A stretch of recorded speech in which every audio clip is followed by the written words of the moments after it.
नमस्कार दोस्तों। आज आपके समक्ष फिर से हाजिर हूँ बहुत ही सुंदर एवं प्रेरणात्मक कहानी लेकर। और अपनी प्रेरणा के साथ साथ ये कहानी रोचकता से भी भरपूर है, तो बड़ी संयम से इसे ध्यान से सुनना होगा। ये कहानी मैं लाई हूँ आदरणीय गोविंद शर्मा जी की किताब सागर में गागर से। गागर तो पता होगा आपको, मटका कह लीजिए, घड़ा कह लीजिए। तो कितनी सुंदर सागर में उसकी यात्रा दिखाई गई है। ये गागर आप देख रहे हैं, ज्यादातर घरों में गागर होती होगी। आप घड़े का पानी भी पीते होंगे, मटके का पानी भी पीते होंगे। और ये कई धातुओं से बनी होती है, मिट्टी की भी, पीतल की भी, स्टील की भी। तो चलिए, ये किताब इतनी सुंदर है ना, कहानी के साथ साथ चित्रों से भी भरपूर है जो आपका खूब मनोरंजन करते हैं।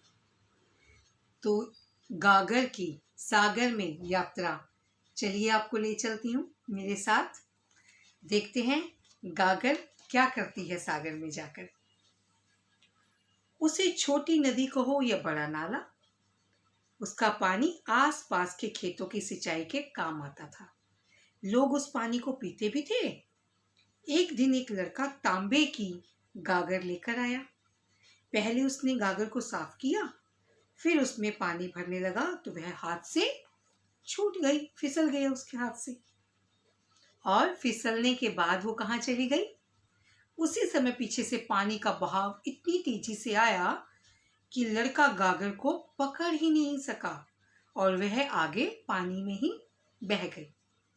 उस छोटी नदी से वह गागर एक दूसरी धारा में चली गई, क्योंकि पानी का बहाव इतना तेज था, वो उसे अपने साथ उस बहाव में साथ ले गया। वह धारा उसे समुद्र में ले गई।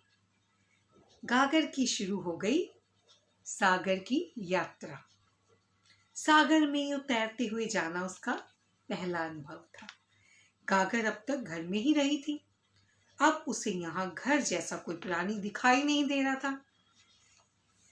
छोटी बड़ी मछलियां थी, उसे ये सब अजीब से लग रहे थे, तो उसके काफी नजदीक आ गई। उसने उसे कोई गोल मटोल जीव समझकर खाने की कोशिश भी की। बड़ी मछली ने मुंह खोला और उसे खाने के लिए अपने चौड़े मुंह से पकड़ना भी चाहा। गागर फिसलकर छूट गई, गोल घूमती दूर चली गई। बड़ी मछली गागर की कठोरता और गोल घुमाव देखकर डर गई, उसे छोड़कर कहीं दूर चली गई। उसने सोचा ये बड़ा कोई जीव आगे है जो मुझे ही खा जाएगा। कुछ और बड़ी मछलियां भी वहां आ गई।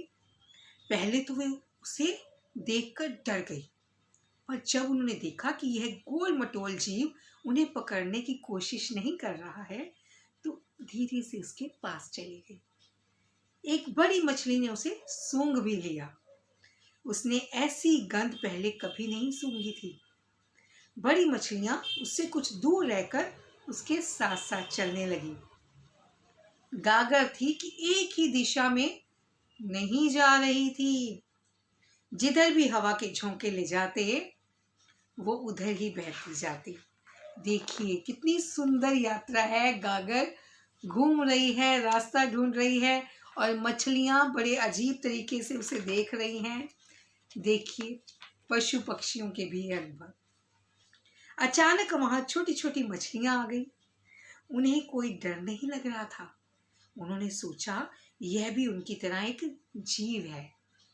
छोटी मछलियां उसके चारों तरफ खेलती रही। एक बड़ी मछली ने जब इन छोटी मछलियों को देखा तो उसके मुंह में भी पानी आ गया।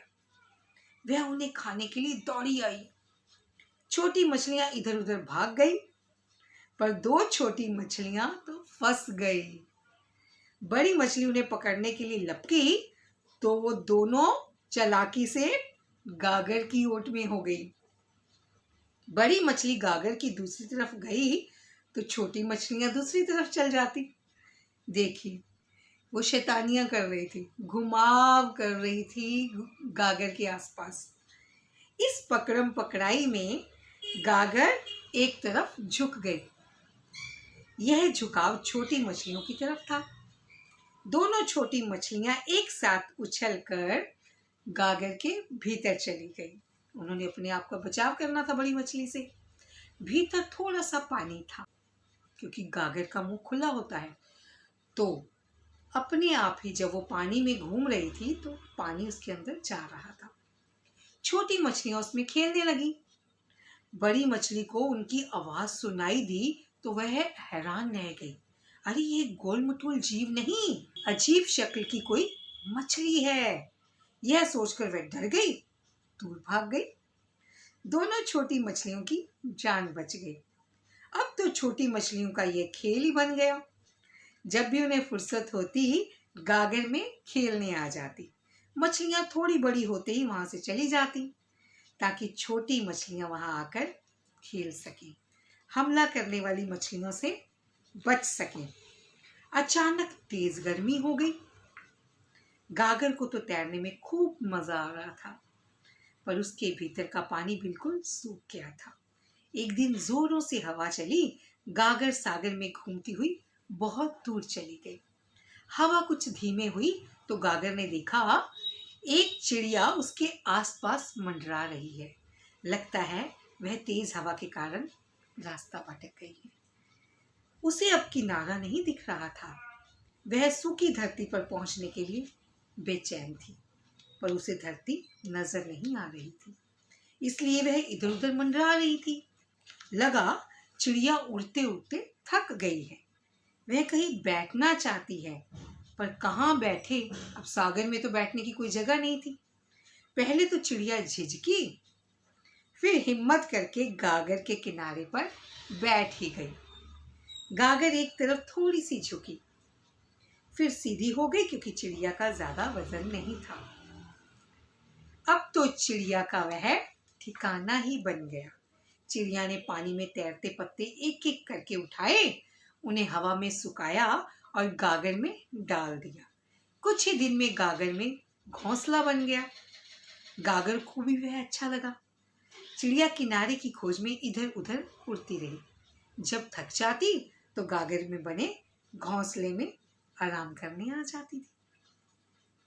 चिड़िया के वहां आने से छोटी मछलियों से उनका खेल का मैदान छीन गया, पर छोटी मछलियां नाराज नहीं हुई, क्योंकि वे समझ गई थी कि चिड़िया को बैठने के लिए सूखी जमीन चाहिए। मछलियां तो पानी में तैरती रही, गागर के भीतर न सही, गागर के बाहर ही उसके आसपास हम वहां खेल सकती हैं। छोटी मछलियों ने खुशी खुशी गागर का मैदान चिड़िया के लिए छोड़ दिया। एक दिन तो वहां नया काम ही हो गया। चिड़िया ने गागर के भीतर बने घोंसले में अंडे दे दिए। अपने अंडे की रक्षा करने चिड़िया अब ज्यादा समय घोंसले में यानी कि गागर के अंदर रहने लगी।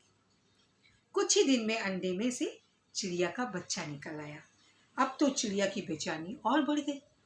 अब उसे अपने लिए ही नहीं, बच्चे के लिए भी सूखी धरती चाहिए थी। बच्चे को उड़ने के लिए धरती आकाश चाहिए थे। एक दिन फिर तूफान आ गया। हवा तेज तेज चलने लगी। हवा के साथ साथ गागर को भी तेज रफ्तार से चलना पड़ा। काफी देर बाद तेज हवा मंद हुई तो चिड़िया गागर से बाहर आई, क्योंकि जैसे ही तेज हवा से गागर ने रफ्तार पकड़ी, चिड़िया और उसका बच्चा तो उसके अंदर ही थे, वो भी गागर के साथ उसी के बीच चले गए। तो जब वो गागर रुकी, हवा का बहाव रुका, तो गागर रुकी तो उसमें से चिड़िया बाहर आई। बाहर आते ही उसने क्या देखा, मारे खुशी की वो ची ची करने लगी। दूर ही सही उसे धरती अब दिखाई दे रही थी। धरती पर उगे पेड़ पौधे दिख रहे थे। मंद हवा के साथ गागर चल रही थी। मंद का मतलब धीरे होता है। उधर ही जिधर धरती थी पेड़ भी थे। हवा के साथ चलती गागर अचानक एक जगह फंस गई। यह पेड़ था, उसकी ओट में जाकर वो रुक गई। तेज हवा के कारण उखड़ा पेड़ सागर में गिर गया था। उसका एक सिरा अब भी धरती पर ही था। चिड़िया पहले पानी में तैरते कीड़े चुग्गे के रूप में अपने बच्चे को खिलाती थी, अब धरती से वनस्पति लाकर खिलाने लगी। अब तूफान हवा बंद हो चुके थे। चिड़िया का बच्चा भी थोड़ा खेलने फुदकने लगा था, पर वह गागर से बाहर नहीं आ सका था, क्योंकि गागर तो ऊंची थी ना, तो उसे बाहर आने में भी तकलीफ हो रही थी। एक दिन खेलते कूदते दो बच्चे वहां आ गए। एक को पेड़ में अटकी वह गागर दिख गई। उसने अपने साथी से कहा, देख देख वहां क्या है? दूसरे बच्चे ने पूछा। रुपए पैसे, कहते हुए वह उसे टूटे पेड़ पर चढ़कर गागर की तरफ ले गया। उसने ऊपर की डाली से लटक कर एक हाथ से गागर को खींचा। गागर बाहर निकल आई। बाहर आकर पत्ते हटाए तो उसके नीचे चिड़िया का बच्चा फुदकता दिखाई दे रहा था। बच्चों की तो मारे खुशी के चीख ही निकल गई। उन्हें लगा रुपए पैसे खजाने से भी ज्यादा कीमती यह खजाना है, क्योंकि बच्चों को तो खेल बहुत पसंद है, और जहाँ पशु पक्षी हों उन्हें छोटे छोटे वो जीव मिल जाएं उनके साथ, तो वो और भी बहुत खुश रहते हैं। दोनों ने चिड़िया के बच्चे को बचाने की सोच ली। दोनों बच्चों ने गागर को उठाया और एक बड़े पेड़ के नीचे ले गए। एक बच्चा उस पेड़ की डाली पर चढ़ गया, दूसरे ने उसे बच्चे सहित घोंसला पकड़ा दिया। देखिए कितने सुंदर भाव है बच्चों के। ऊपर चढ़े बच्चे ने घोंसले को पेड़ की एक सुरक्षित डाली पर रख दिया और नीचे आ गया। उन्हें घोंसले को उन्होंने सही स्थान दे दिया था। बच्चे की माँ चिड़िया भी काफी देर से वहीं मंडरा रही थी। उसे अपने बच्चे की चिंता थी। वह तुरंत घोंसले के पास पहुंच गई और बच्चे को चुगा देने लगी। अब वह खुश थी, उसका बच्चा सुरक्षित ठिकाने पर पहुंच गया था। उसका घोंसला भी सही सलामत था। वे बच्चे गागर को भूले नहीं थे। उसे मिट्टी पानी से अच्छी तरह से साफ किया और अपने घर ले गए। उसे घर के एक कोने में रख दिया। पहले गागर भीतर से खाली थी, उसके चारों तरफ पानी ही पानी था। अब उसके भीतर भी पानी था। बाहर एकदम सूखा था, क्योंकि पहले समंदर में थी पानी में, तो अंदर से खाली थी, बाहर पानी था। अब बच्चों ने उसे साफ करके उसके अंदर पीने का पानी डाल दिया, तो अब गागर के अंदर पानी था और बाहर सूखा था। अब वह बहुत खुश थी। सुबह शाम उसे नहलाया जाता था, यानी उसे मांझ कर उसके अंदर पानी भरा जाता था।